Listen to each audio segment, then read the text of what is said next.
Good morning, everyone, and welcome. This is Joe Scarice, co-founder and co-host of the Creative Bird Strategy House and podcast, live 9 a.m. Eastern Standard Time every Sunday morning. So we're going to get started here in just a few minutes. Let me get myself set up with inviting some peeps in, and we'll get things started. And really a great week going into the presidential inauguration Monday. So it's going to be a big Monday. It'd be interesting to see what the market opens up as on that Monday, that Tuesday. So it'll be really interesting to watch.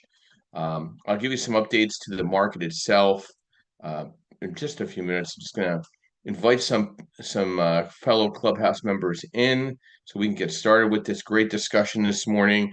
Time management strategies for real estate investors. So I think we all need a little time management at time to time, so we all get a little overwhelmed with things that come in at us. But we'll break it down a little bit, and we'll talk about the market initially. I did put an article out about this and a survey, so please look out for it on LinkedIn, Facebook, Instagram, um, not TikTok at this point, but a couple of the other social media buckets. So we'll get started here in just a few minutes. So top time management strategies for real estate investors. So first, we're going to go into our articles in our market today. I always post different articles from Mortgage News Daily, which is a great site to kind of get some information on the current market. Rates came down a little bit, but they were at the all-time high for the last couple of weeks. We are at about 7.08 on the 10-year treasury to the 30-year fixed, 7.08. Still not a place where a lot of people want to be at to buy homes. So home buying sales are down. It's in the last quarter, no surprise. I'm seeing the investor upbeat moving up, which I'm pretty excited about to see. Starting to see a lot more buying, a lot more fixed to rent, a lot more fixed to flip, and a lot more DSCR coming onto the front line. Um, Home building, you're seeing the home building flipping, going to more the build to rent environment, not really as much on the build to sell. So I'm going to keep an eye out on that and see where that goes as well. Um, Very interesting to watch. Obviously, Trump's making some massive announcements with White House economic policy team. So you're really going to be interesting to see that first week coming out of the gate, post inauguration, and what he does and how that impacts the market. Will rates go up? Will rates go down? I see about a quarter point change a little bit, but I don't see it dropping. I see it staying very at a 7% or higher rate right now. Not because I want to see it that way. I just think inflation is still not where we want to be. Obviously, we have some serious economic concerns that we need to peel back and take a look at.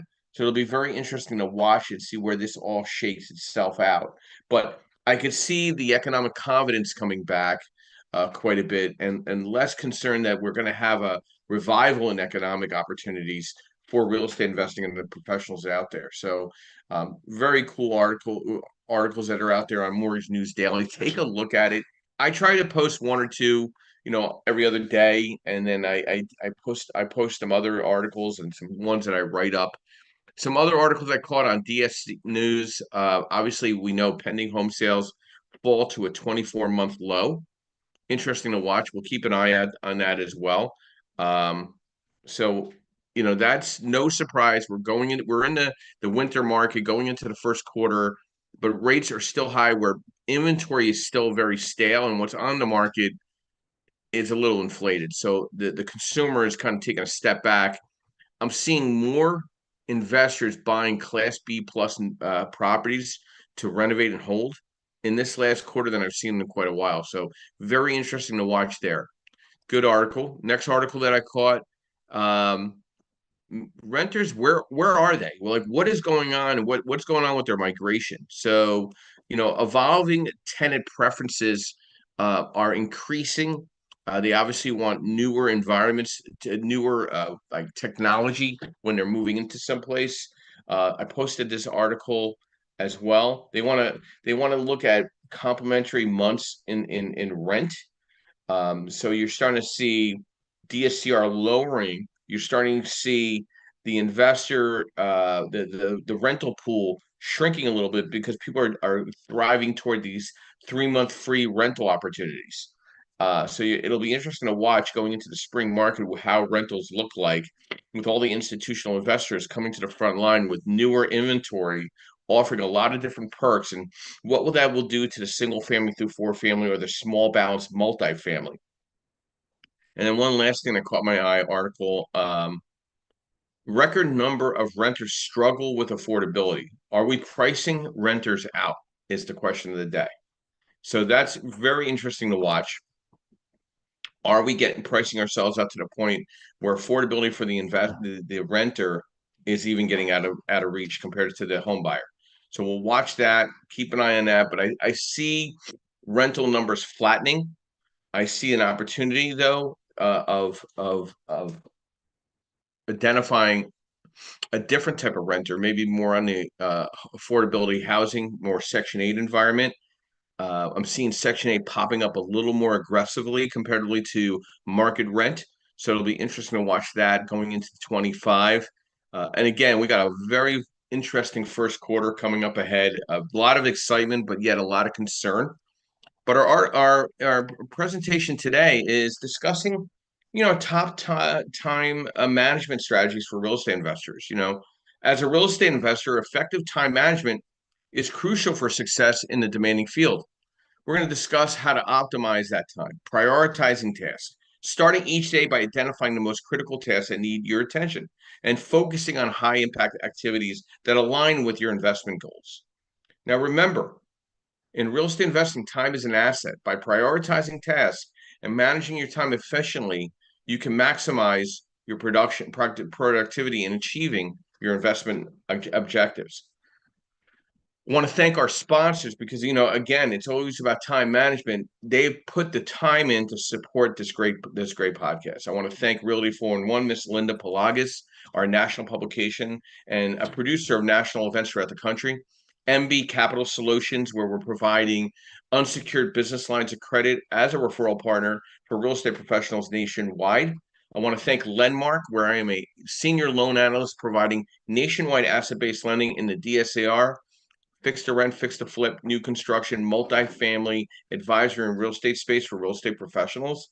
And I want to thank Mr. Yardell Perkins, my co-founder and co-host of this podcast with Perkatech, who's providing social media architecture and setups for real estate professionals throughout the country. He's now rolling out a package on the white label marketing that we're now offering to individuals to broker our money. So we're now setting up a white label marketing campaign. He's offering a social media package to help you grow out that opportunity to make yourself additional revenue stream as a potential broker correspondent with Lenmark Capital. And then we got some great events coming up for the end of the month. We got an event on the 27th. I'm teaching CE in Lehigh Valley for real estate agents on asset-based lending fundamentals. And I'll have that posted up today. And then I'm also co-hosting an event in Cherry Hill, New Jersey on January 30th. It's a luncheon with real estate agents and investors. We're having it at a co-working space within a mall. So I'm pretty excited about that as well. So we're putting some great opportunities still for the rest of the month. In February, we have 4 or 5 great opportunities. We have Elite Deal Makers, South Jersey, Elite Deal Makers in Philadelphia, and Elite Deal Makers that's coming on board in Lehigh Valley. That's our newest association where we're aligning with Elite Deal Makers, which is a great networking group based out of Richmond, Virginia, with Jim Ingersoll, and we're rolling out a bunch of events under their umbrella. They offer Sherwin-Williams discounts and Lowe's discounts to all their memberships. So if anybody needs those discount codes, please email me. I'll send you the link where you can get discounts through Elite Deal Makers. So let's get started with our moderators this morning, just to kind of get a quick glimpse of what their thoughts are on time management strategies for real estate investors. And then I'll give some additional information. We'll go with ladies first. We haven't seen this young lady in a few minutes. Amy, good morning and welcome. Brief overview, who you are, what you do, and thoughts to our discussion this morning, time management strategies for real estate investors. And let's get a little update on prop tech council, et cetera, as well.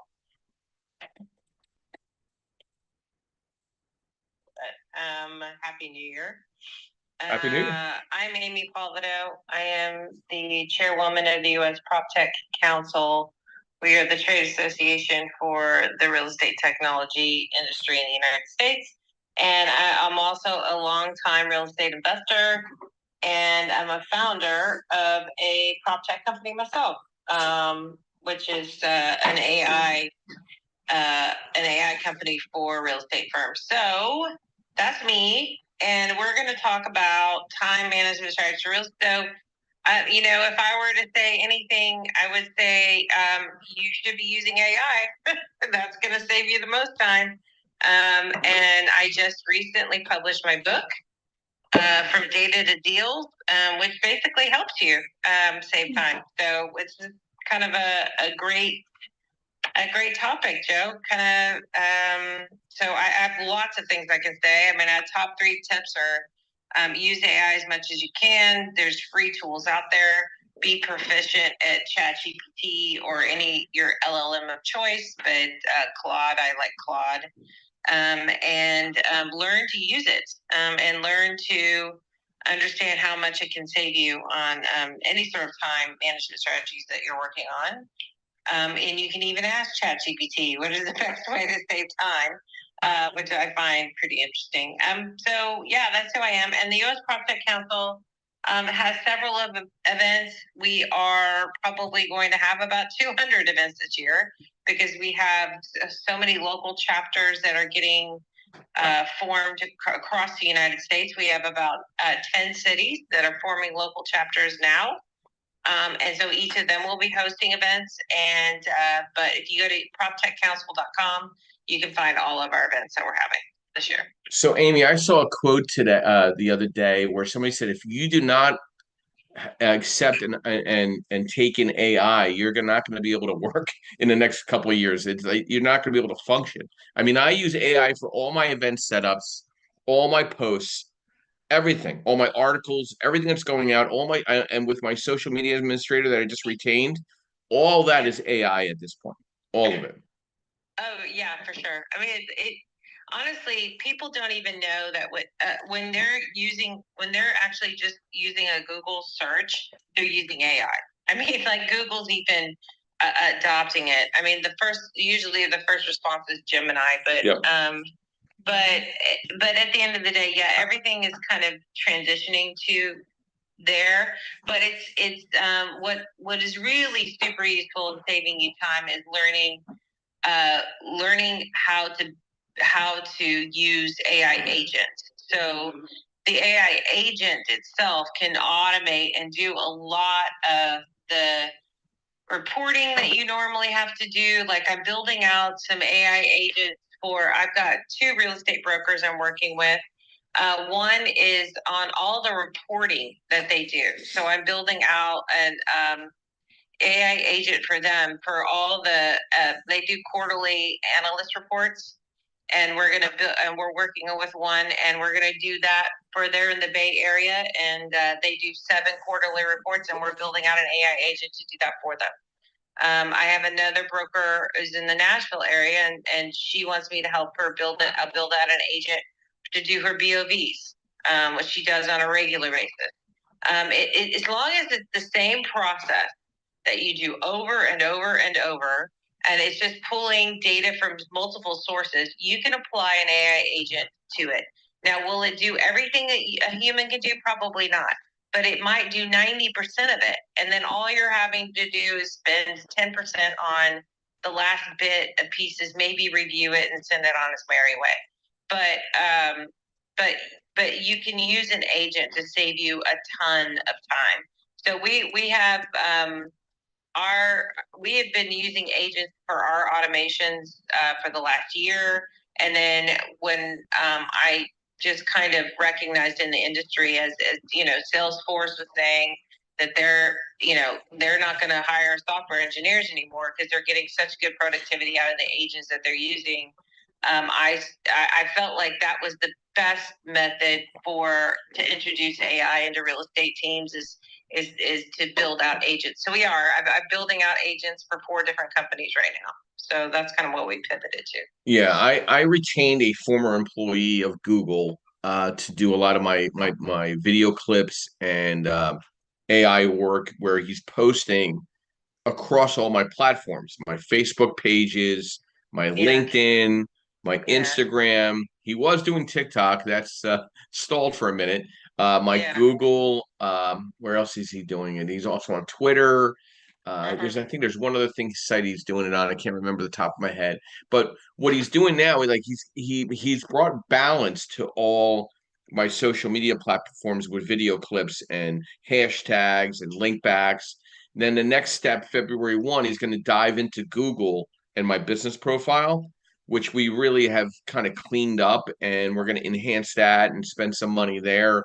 I also have another group scraping my entire LinkedIn profile and all my Facebook groups and pulling that data into my CRM with Yordell and myself. So we're kind of like cleaning up shop and making it look neat and nice, but the video clips are beautiful and the quotes that they're doing.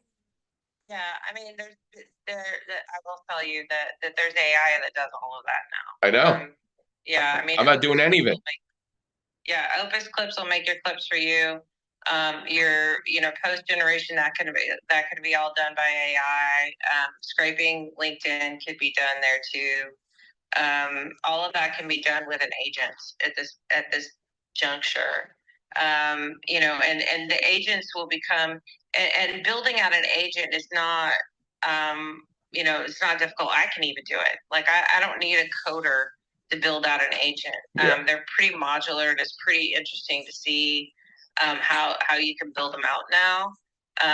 But I think that's where it goes. I think agents are going to replace even software platforms. I mean, if you have a SaaS company that doesn't deploy AI in some form or fashion, or you don't have proprietary data or something like that along with your platform, and an LLM, even ChatGPT is going to replace you. Yeah. Because it can do so many different things. The only thing you have to be aware of, especially with real estate folks, is they do have a lot of proprietary data, stuff that your clients probably don't want you to share. And if you were creating offering memorandums on ChatGPT, just beware that is now open source. You just did an open kimono on everything on that property because now ChatGPT has it. So you have to be.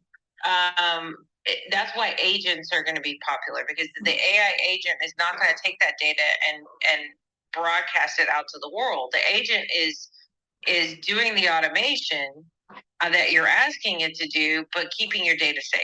Yeah. So I think that's where a lot of the world goes to, is the whole agent side, and having people build them for you, and then they reside kind of with you instead of to the world with the LLMs. Yep. So yeah. I appreciate that, Amy, and appreciate you coming on board this morning. Yeah. Time management strategies, real estate investing can be a very demanding endeavor, requiring careful planning and efficient use of time. Prioritizing ruthlessly and that 80-20 rule, identifying 20% of the activities that yield 80% of your results, focusing on energy that the high impact tasks, okay? And categorizing tasks as urgent, important, urgent, not important, not urgent, important, or urgent, not important. Prioritizing that are both urgent and important. And then time blocking. Allocate specific time slots for different activities. I can give you a fact. In the morning, when I get back from the gym, my priority is addressing every email, every follow up. Anybody I met the night before gets an email thanking them the night I was meeting them, connecting with them on LinkedIn. All those follow-ups take about an hour or two before I start making phone calls. I take care of what's in my email, what's in my business cards that I met at an event from the night before. Delegation too, as well. Outsourcing tasks. I've retained a social media marketer, somebody that's out of that works for Google, that's balancing out video clips, taking advantage of the 100+ podcasts we've done in the past year, clipping them, setting up quotes, pushing that information out, looking like I have an entire team behind me from an AI perspective. Okay. We're now coordinating 4 or 5 events a month, all through AI. And then obviously understanding and embracing automation, utilizing technology, automating recurring tasks, minimizing certain things. Like, listen, you don't have to go out and drive to meet with somebody anymore. It's do a Zoom call. Zoom is easy, or Google Meets. Using video conferencing, getting more accomplished in the day is so more important. I'm doing more video conferences more than ever before. Now, some people you got to meet in person. There's no doubt, but having the capability of doing the video meeting is so important. And batching similar tasks, right? Group similar tasks together and complete them in a single session, and setting clear goals, defining specific, measurable, achievable, relevant, and time-bound goals, and regularly reviewing and adjusting those goals. Like, I just bought a database of certain states of all the real estate agents. We're gonna infiltrate that into my data a little at a time, not just doing a whole massive dump and seeing if it works or not. I want to see how a portion of it at a time works, and prioritizing and avoiding procrastination. Just jump right into it, man. Break down large tasks into smaller, more manageable steps, using different rules and rewarding yourself for completing these tasks, right? Prioritizing self-care, make time for rest and relaxation, right? Get your sleep, get your workout in, take care of your health, engaging in activities that help you de-stress, and avoiding burnout by maintaining a healthy work-life balance. I don't go out to an event every Saturday. I do it every couple Saturdays because I need that time for myself, for health and wellness. That's a very important perspective. By implementing some of these strategies, you can significantly improve your time management skills, increasing your productivity and achieving greater success in your endeavors. Bob, good morning and welcome.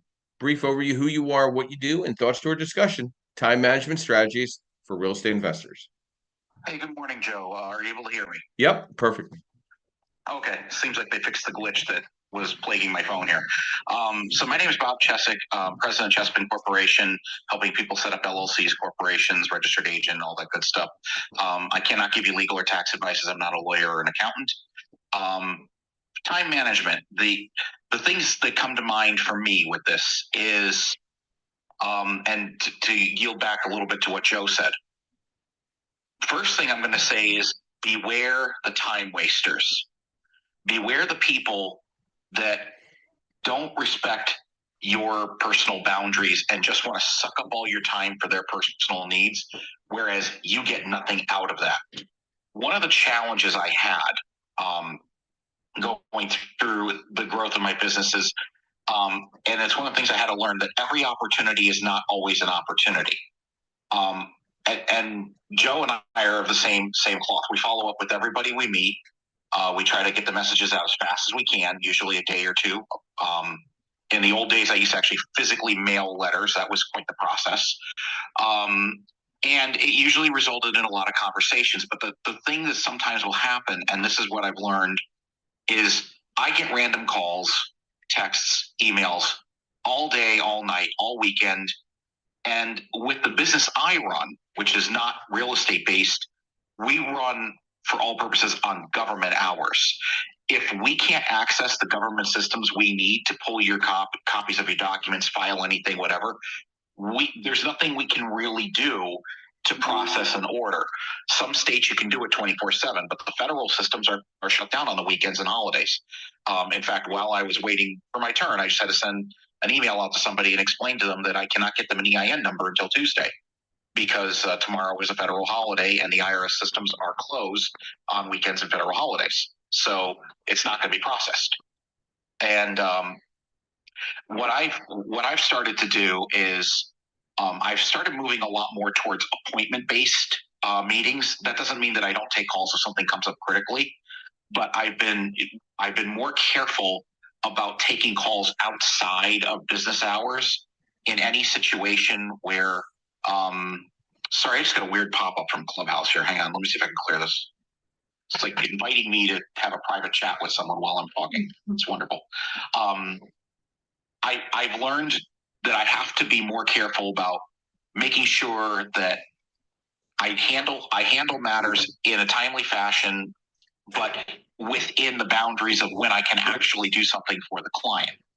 And in a lot of ways I took back my weekends, I took back my holidays, and there are days where I just don't answer messages because there's nothing I can do. I wait till the next business day, next opportunity. So sometimes it's okay to remember, if someone's trying to take your personal time up, it's okay to wait to sit on that message till the next business day. These things are allowed in many circumstances. Yes, there are people that will be impatient about that, but that's just the nature of the beast. You have to understand that. But my number one thing is beware of the time wasters. The other strategy for time management is don't spend time doing tasks, trying to hack tasks that you don't understand, or just take up way too much time from something you could be doing productively, whether business or personal. And what I mean by that is this: if you don't understand how to for example, if you don't understand how to properly keep your books for your business, get a bookkeeper. Get somebody that will take that task for an hour or two a week to come in and put all your information in and make sure that your books are cleaned up. That you might spend 3 to 4 to 5 to 6 hours doing that.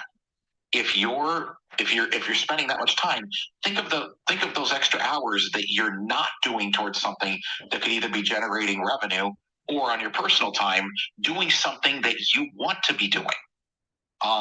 So think of tasks that you can delegate out. You're not a master at 100% of everything you do.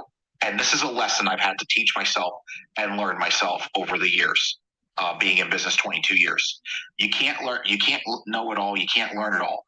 So take back some of your time by delegating out the tasks that you don't understand how to do to a professional who will get it done for you in a fraction of the time, so you can focus on the things that you want to do. So those are my two big time management tips. With that, Joe, I will yield the microphone back to you.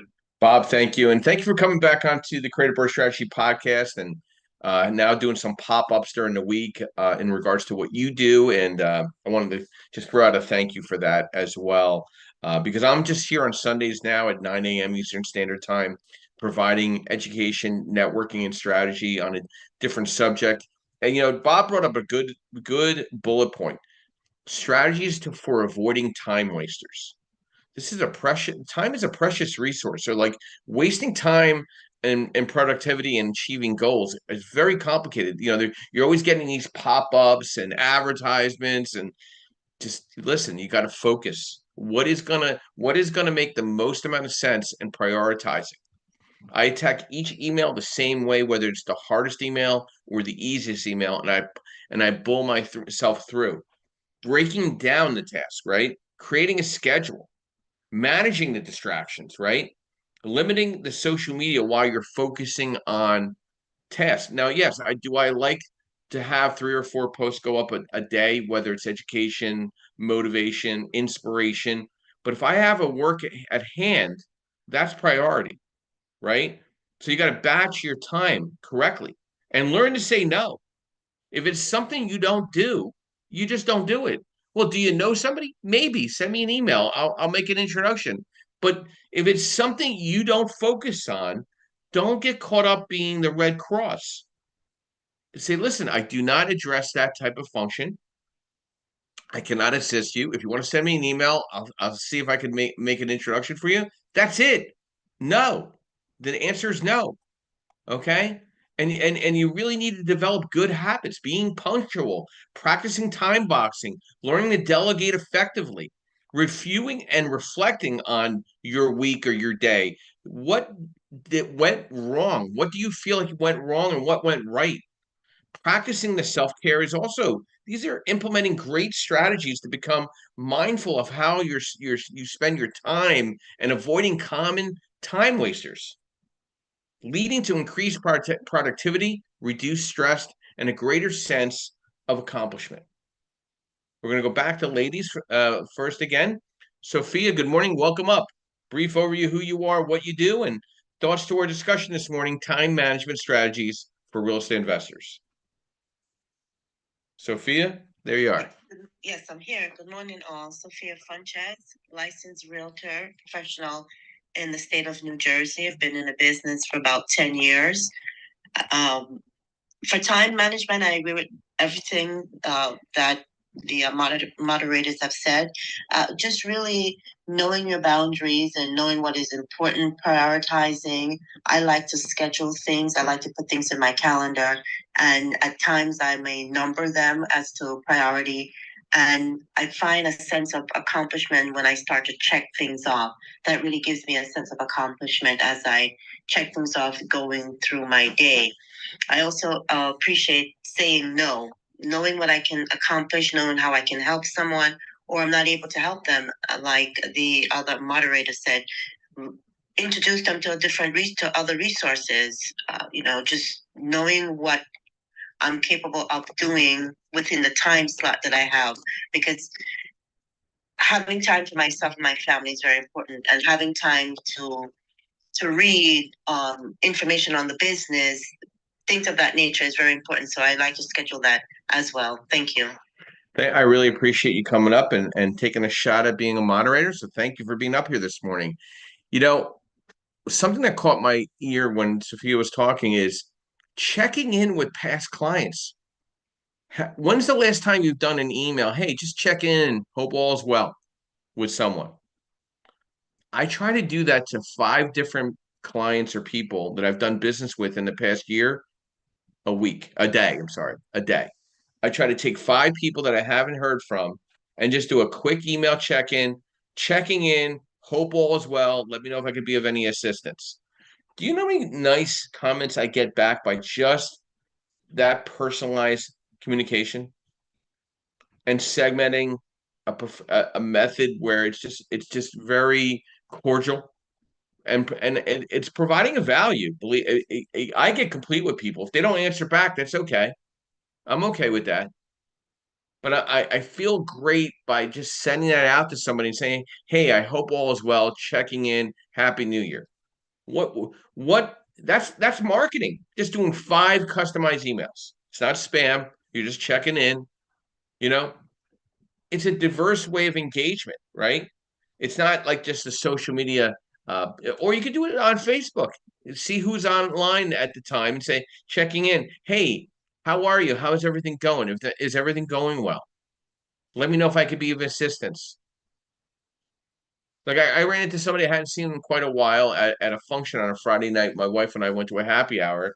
I hadn't seen him in a minute. I didn't recognize him right off the bat. He lost quite a bit of weight and took health by storm, like myself. And we caught up. I say, hey, listen, here's my card. If there's anything I could do for you, if I could make an introduction for you, give me a call. I didn't ask for business. I didn't go for the juggler and say, hey, can we work together? If there's somebody I can make an introduction to make your business better, reach out to me. I'll make the introduction. He goes, Joe, thank you. I appreciate that. I'll keep that in mind. I'll note that on the card. You don't know where it's going to go to, but it's just a nice gesture. You gotta shift things up. You gotta also get some feedback and follow up. When you complete a transaction with somebody, follow up with them. Hey, maybe it didn't go exactly well, but to be the professional, do the right follow up and check in. Brian, good morning and welcome. Brief overview who you are, what you do, and thoughts to time management strategies for real estate investors. Morning, Joe. Thank you. Hello, friends. My name is Brian Guth. I am a investor in the upstate New York region. I do fix and flips, fix and holds, Airbnbs, all the fun stuff. As I've been thinking through the topic this morning is time management. For me, that kind of goes hand in hand with goals. And as I was thinking through it, it's really making sure your goals are crisp, right? Because if you don't have crisp goals of exactly what you want to do, then you have to do that first, have a clean vision of what your tasks are, and therefore, be cognizant of those tasks you want to do.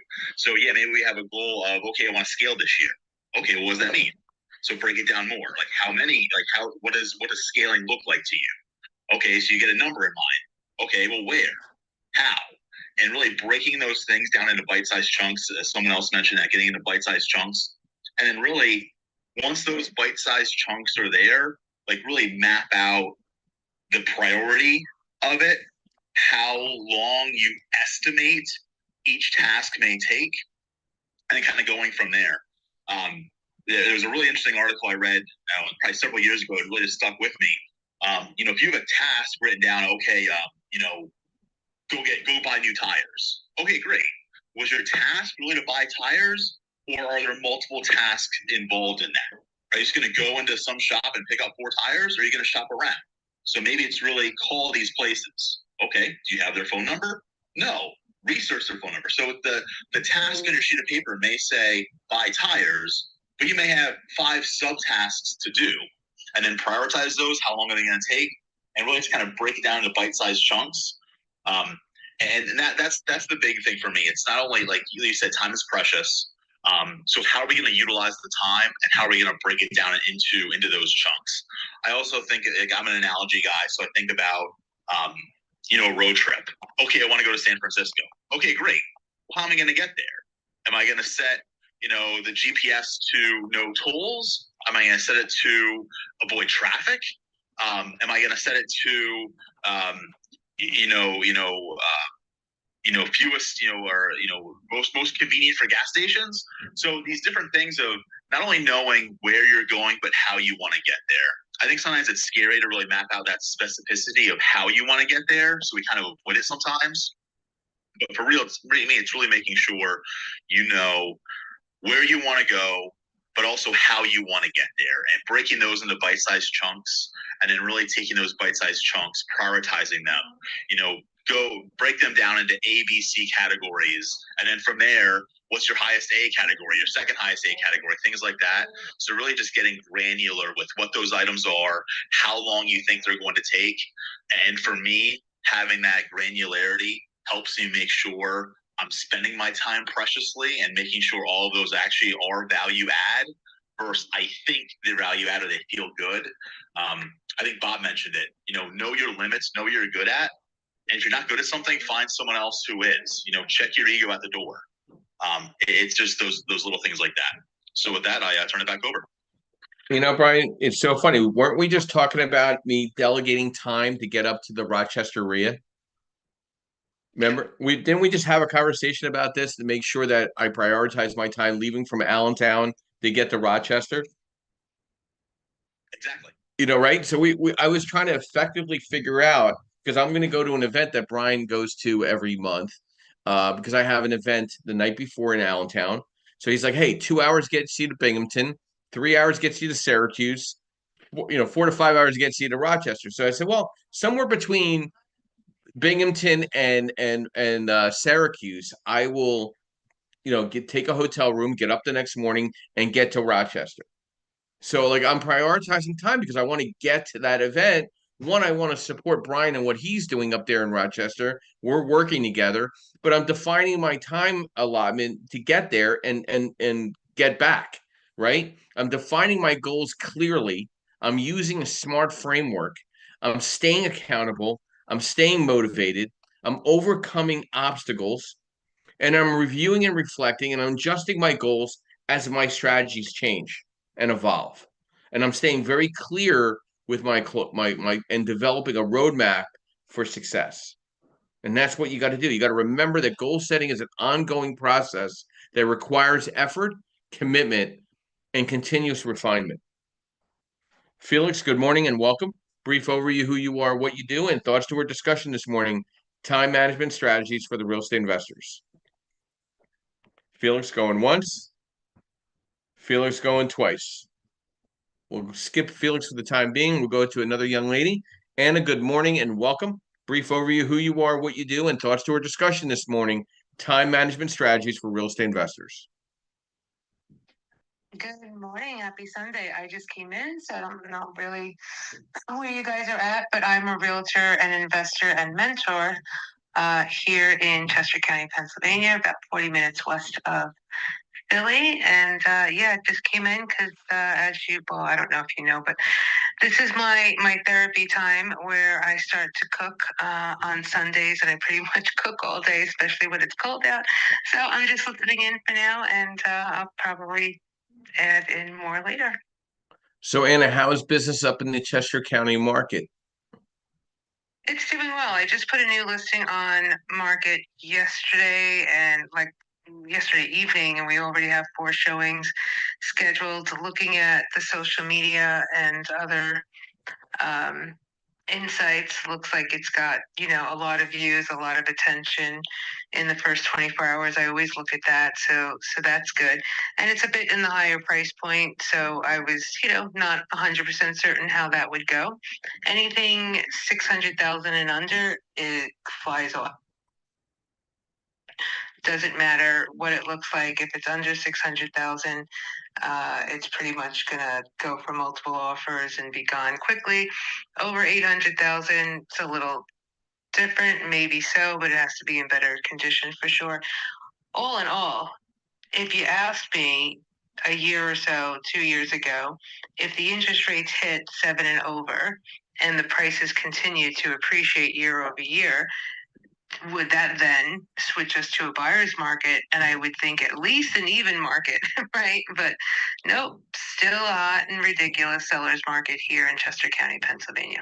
Yeah, I mean that's where migration's going. So, I mean, we can't say the same for Philadelphia County or the urban settings of a lot of cities throughout the country.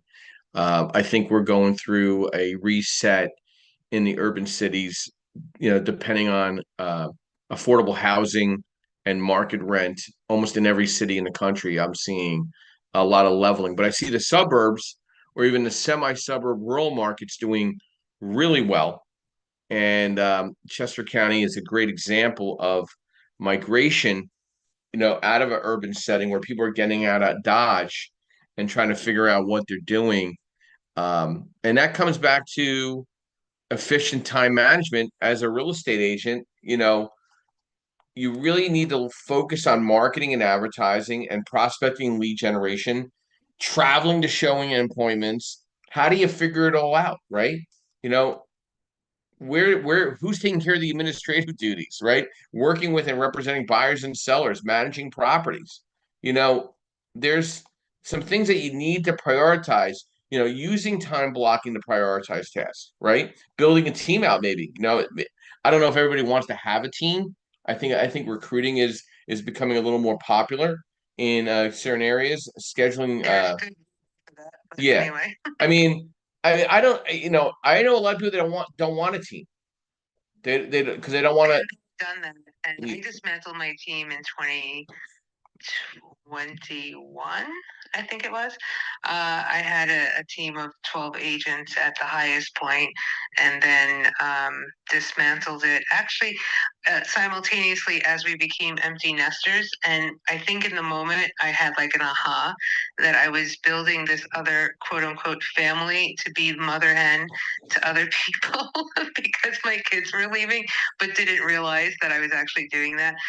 But more so to this conversation, you could definitely have an lengthy conversation on to team or not to team. Should you join one? Should you create one? The pros and cons. I mean, I've gone through the ups and downs and all around. And at the end of the day, for me personally, I don't think there's a right or wrong. I think it's what fuels you, what fills you, and if you get enough positive out of it. But for me, it just wasn't worth it. Yeah, I probably made more money, but when you come down to a P&L, was it really all that much money? Not really, not for the aggravation. So that's my perspective. I'm not saying that's true for teams. I'm just saying for me, I'd rather be a certified mentor and coach to agents that join under me, but I'd like to teach them how to be independent business owners and not rely on me. And I guess in a way, I kind of try to teach my kids that too, right? So my parenting styles and my mentoring and team leader, styles kind of coincide. Yeah, I think focusing on lead gen is very important. I think team building could be of some importance. Not always the case. I know some people that have been in the business quite a while that don't have any desire of team building. They just want to focus on their business, keep their nose down, and you know, and, and delegate out the non-core responsibilities, right? Um, forming daily habits and goals to size up what type of productivity actions that you want to create results with. Okay.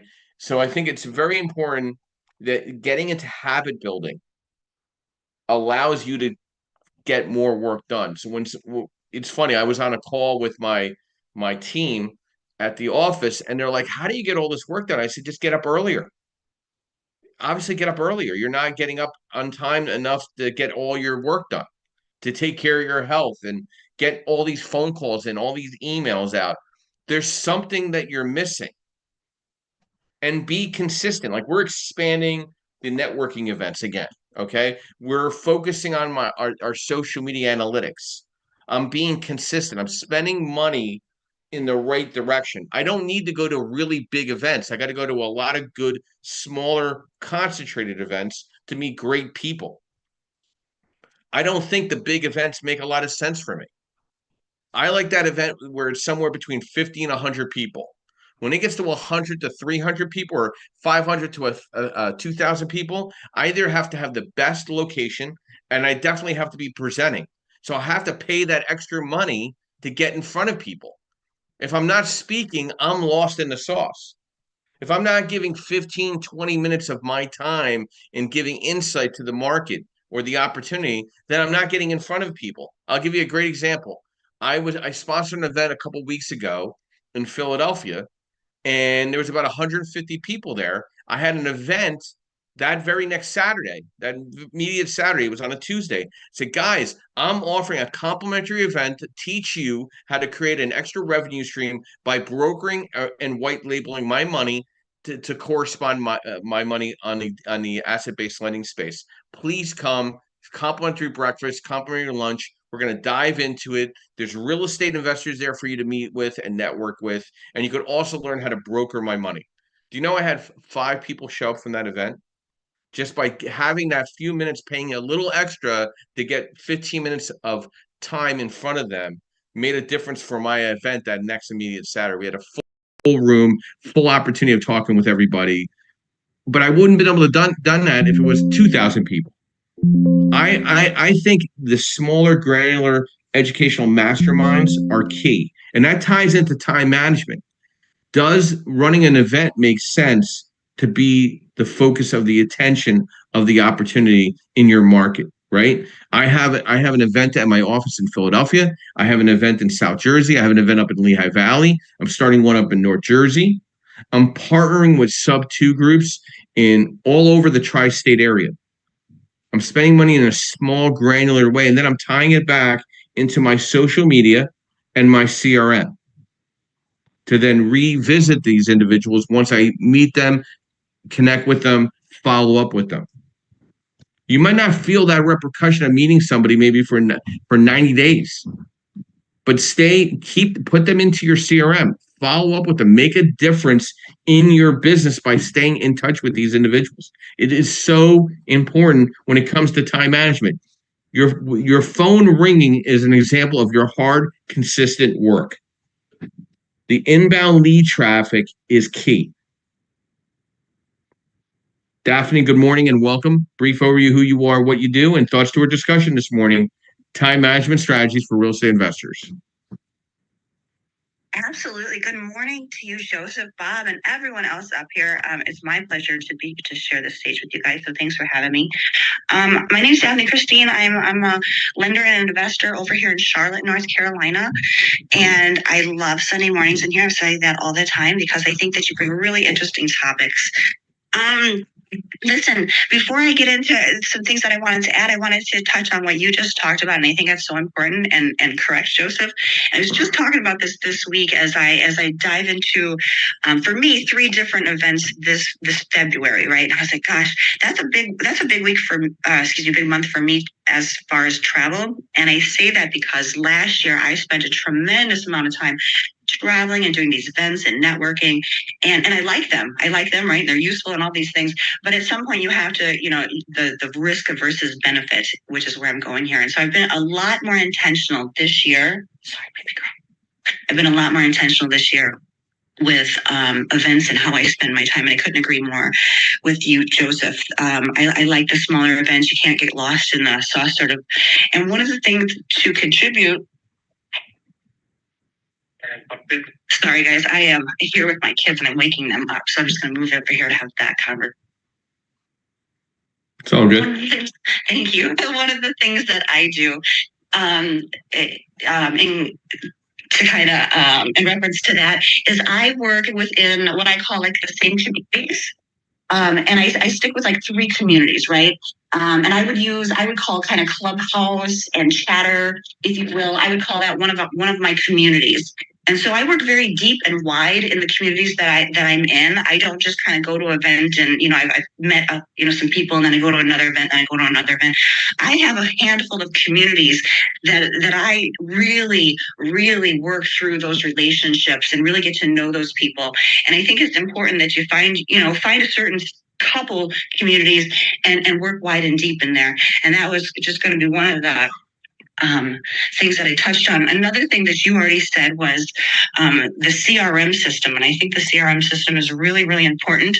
Joseph, as an investor and a lender, it took me a long time to get organized and my back end. And that was really one of the biggest challenges and struggles that I had. And in talking with other investors, that was one of the biggest struggles that they had too. So I ended up creating my own CRM system called Cashflow Pro. And I don't typically promote it or anything, but because it came up, I need to get better at that. So I'll say that was one of the things that helped me out, was getting a really robust CRM system. Another thing that's helped me out is hiring the right virtual assistants. That took some time to find the right people, the right dialects when they're working across in another country, and to get to people that understands your business and exactly what you need. Then you have to go through not just that hiring process, but you got to train them too. So there's a learning curve to all of this. But get yourself some virtual assistants. As virtual assistants, that helped a lot. They don't cost that much. I got ChatGPT. That sounds like such a no-brainer, right? We all use ChatGPT. Listen, I invested in that $200 version, and it was a game changer. That was like hiring someone on my team. I have used that for business plans. I can't even tell you how many things that I've used that for. It's incredible. And sometimes that ChatGPT will get you almost everywhere you need until that line of the attorney. So I don't know. We talked about optimizing the networking. What else did I want to talk about? I batch a lot of my work. And I'll wrap up. I don't want to get too long-winded. I just really, really like this topic this morning, and it's something I've been focused in the last quarter of last year and this one, because there's just not enough hours in the day to get all the things that I wanted accomplished. So now I time batch. For example, I do my podcast live on Tuesdays. So I get my hair done. Seems like a silly thing, right? But it costs money and it's time. So I get my hair done on Tuesdays before that live podcast. I do the live podcast show. And then after that or before that, depending on how the day goes, I make sure to batch out as much other content as I can while I look like a delightful human. So you get the idea. And again, I could go on and on. I think this is a great subject, but I'm sure taking up plenty of time. So again, thanks for always letting me come up and talk. I appreciate the space. I yield. Thank you, Daphne. I tie into Daphne and what she's saying because there's just so much going on in our space. From a lending perspective, I have a wholesale component. I have a retail component. I'm also a private money lender. So I have multiple lanes in what I do as a direct private lender. And you got to delegate your time. There's only a certain amount of brokers I want to work with because some brokers just don't know how to stack a file. I try to train them and try to show them exactly what I need, and they send me back exactly what I don't need. So you got to weigh out your cost, time, benefit working with people. And I think it also comes along with processing emails efficiently as well, right? Delete, do, delegate, defer. The top-down approach, right? Unsubscribe to stuff that you're not reading. Like I was having a discussion with Yardell, that is obviously one of our top sponsors here and my co-founder of this podcast. And I'm like, Yardell, if they're not opening the data, dump them, get them out. I'd rather have a higher open rate for the people that are in my database than dragging 10,000 people along that are not opening anything. Just dump them, cut them out. whatever we got to do to define our CRM to be more precise. That's where I want organization, because we're going to know who the righteous people are that we're hitting, right? The people that are opening up our emails, reading them, clicking on them, and organizing them and getting impact and lead gen back, right? Optimizing email habits, right? Clear subject lines, concise writing, using templates, unsubscribing from unwanted emails, right? And utilizing email management tools, email clients with advanced features and integrations, right? You have to understand your email database. Like at the end of the day, you should have what you need for the next day to start in your email box. Everything should be foldered, deleted that's unnecessary to be there, and everything should be focused for you the first thing in the morning, and then whatever additional emails are there. If you're not doing that, you're not in control of your email database. Okay? I have exactly the emails that are supposed to be in my email box for Monday. I know I have 7. I get 300 emails a day. I have 7 emails to work from starting Monday. So think about that. I'm so envious of your superpowers, Joseph. I don't know if it's superpower. Well, I don't have to fix my hair, Daphne, because I have a beautiful shaved bald head, so I don't have a hair issue. So maybe that's what it is. But you have to weigh out your cost-benefit relationship. And you know where I learned email management? And I think a lot of people don't remember. Maybe you might remember him. His quotes are great. And I had the opportunity to go to these gentlemen's event. I went to a Dan Kennedy event and learned how to market myself correctly. And 2, I went to a Brian Tracy event. And I think Brian Tracy gave me, the light bulb went off on email management and how to time managing everything out. And I think it was very important. Oh, that's what my balloon for is, my happy birthday. I didn't realize that. So I was like, what the hell is this balloon for? To the left. So it's my birthday, being on Clubhouse, I think 4 or 5 years now. So you really need to, I can't exactly remember the quote, but Brian Tracy said, have your email completed by the end of the day, that the next day you can go on vacation for 7 days. So you need to be able to keep control of your email database. I know exactly. I'm looking at my email right now. I got an event that I'm scheduling in South Carolina in May. I have an organization I'm joining up with in Long Island on Monday. I have another event that I got to join in March and coordinated with an event that I'm coming from. I just got an email where I got invited to a cigar event that I met a gentleman, the owner of a cigar place, yesterday, and he asked me to promote it for him. I said I would, no problem. I pushed it out for him. I JPEG pushed it out, and I got that email. And I got one inquiry from a broker that wants to get some pricing on a loan. That's my 7 loan. That's my 7 emails. Everything else has been addressed. Term sheets out. Submissions submitted. I submitted 4 loans already. That's done. Everything's in the opening department. Everything's moving along. So you got to delegate out your opportunities with time management. You see, I'm getting a thing here. Yes, Daphne, I'll tell you where I'm going to be in May.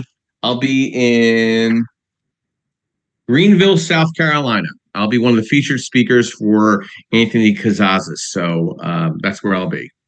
Send me the details. Greenville's not very far from me Yeah. at all. It'd be worth the chance to say hello to you. Yeah, I appreciate that. I do speaking engagements for this gentleman that holds the New York Real Estate Investor Expo. He's having one in South Carolina, so I'm excited about the opportunity.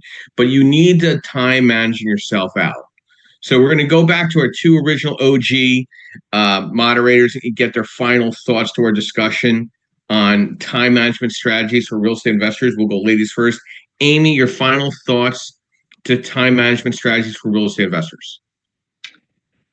Thanks, Joe. I would say when you're doing time management, no matter what tool you're using, if you're going to outsource it to a VA or you're going to outsource it to an AI agent, it's just like painting a house. The prep work is probably 2/3 of the job, right? So when you go to paint a wall, You're going to tape off everything. You're going to sand everything. You're going to make everything ready so you can just do the painting. Well, it's the same thing when you outsource anything, or you're going to work on implementing any sort of automation, whether it's a VA or an AI agent. You have to make sure that you documented all your processes, your data sources are clean. You have to do all the upfront work in order to get that automation done. Don't skip that step, because whatever you deploy is not going to work. So I think people taking a good stock, and this is always a great time to do this at the beginning of the year. Take a good stock on what can you eliminate, what can you outsource, and what can you automate. And sometimes the outsourcing really is just to an AI agent at this point, because they're just so robust. So, but do the prep work involved. That would be my half nickel, Joe. I got a half a nickel. Bob, your final thoughts to time management strategies for real estate investors. First of all, before I say that, just to let everyone know, because I did get a lot of requests when I did my pop-ups this week. I will be doing a follow-up room to this after Joe closes out the room, which is a little bit more open forum, especially about the BOI reports and the Supreme Court debate. I'll have some updates on that. But my final thoughts on time management is just again, the biggest mistake we make as business owners, and whether it's in the real estate business or if you have other businesses, and I know people in this room have other businesses besides just real estate, is letting other people steal your time and letting your time management get away from you. You don't live to work, you work to live. And that's true even as an entrepreneur. Yes, there are going to be points where you have to put in the overtime, put in the sweat equity. It's going to happen. It's inevitable. That's true even if you have a job. Sometimes things do overlap. But that should be the exception, not the rule. So you heard a lot of strategies today. And what I always just say is, and believe me, I get pushback from my clients and from vendors and from other people. And I say, listen, I've got things going on in my life that, outside of working hours, I have things that I'm doing. It doesn't mean that I'm sitting on the couch, although trust me, I'd like to be. But there are things that I have to do, and there are things you have to do. And yes, it's hard because you're thinking, oh, I should answer that email because maybe that's going to be the next big sale and all that. But the truth is, in 99% of cases, that message is still going to be sitting there on your when you come back to work the next time you're scheduled, whether it's next business day or whatever your business day looks like. It'll be there. Don't panic. Yes, if it's an emergency, take the call. But if it's not an emergency, live your life. And that's my best advice to you. Joe, back to you. Thanks, Bob. Anna, your final thought to time management strategies for real estate investors. Hopefully you're making a good gravy at the same time. You did not just call it gravy. Of course I did. You did it. Oh my God. Can I give you why I called it gravy? Do you want to know? Why? Okay. So there's 5 sister sauces. And the minute you put a meat product in, whether it's fish, meat, pork, anything, it's considered gravy. So have you put meat into the sauce? No, I get the concept, Joseph, but that is an Italian American thing, not an Italian thing, in that when Italians migrated here, they wanted to Americanize themselves. Mm-hmm. And the best English definition of a sauce with meat in it, by definition, was gravy. Yeah. Well, I'm going to give you a little secret. Don't call it gravy. I'm just saying. I get it. Well, I have a culinary degree, so I fall back to my culinary degree training. So I went to New York restaurant school, and so that's why I call sauce and gravy. That's my half a nickel that I add to Amy's. You put on the turkey. But anyway, yes, and I'll be making that and other good stuff. I don't even know what I make. Half the times I just go in the fridge, pull it all out and cook it all up and, have a full stocked fridge. So if you ever come visit me, come on a Sunday. By Friday, you'll starve. The refrigerator will be empty. Anyhow, this all makes me think of just acknowledge really who you are, what you are. If you think you're self-employed, but you can't leave the business, you're not. You're an employee. Like you're not living a life where you're actually working on your business. You're just simply working in your business. And so that's not true self-employment or business ownership. And the more that you look to leverage the things and figure out ways to make money while you sleep, you'll be closer to that quadrant, right, of ownership and out of the actual daily activities. How you do that, you first decide that you want to. Right? Maybe you like the way things are. Maybe you like showing up. Maybe you like being the only person who could possibly get it done, and your clients have to have you for every effing thing on the plate. God bless you. Have at it. But if you're looking to create an actual business, you got to be working on your business more than in it. Yeah, you hit it right on the head. I mean, you couldn't get any more precise on that. I feel that everybody needs a little call to action, and my call to action here is reach out to your moderators. Take the time to have a conversation. Send them an email. Say, hey, I'd love to catch up and have 10 to 15 minutes on a Zoom call or Google Meet, or send a Google Meet to one of the moderators. Say, hey, can I have a 15-minute conversation with you to help me take that next step, right? One thing I could tell you, I'm consistent with this podcast every Sunday morning, 9 a.m. Eastern Standard Time, right? There's a consistency. There's consistency and continuity. Okay, it's like religion. It's not, you just don't think of religion on Sundays. You think of religion every single day. It's spiritual. It's got to be, nobody can teach you motivation or dedication. These are characteristics that you need to build for yourself.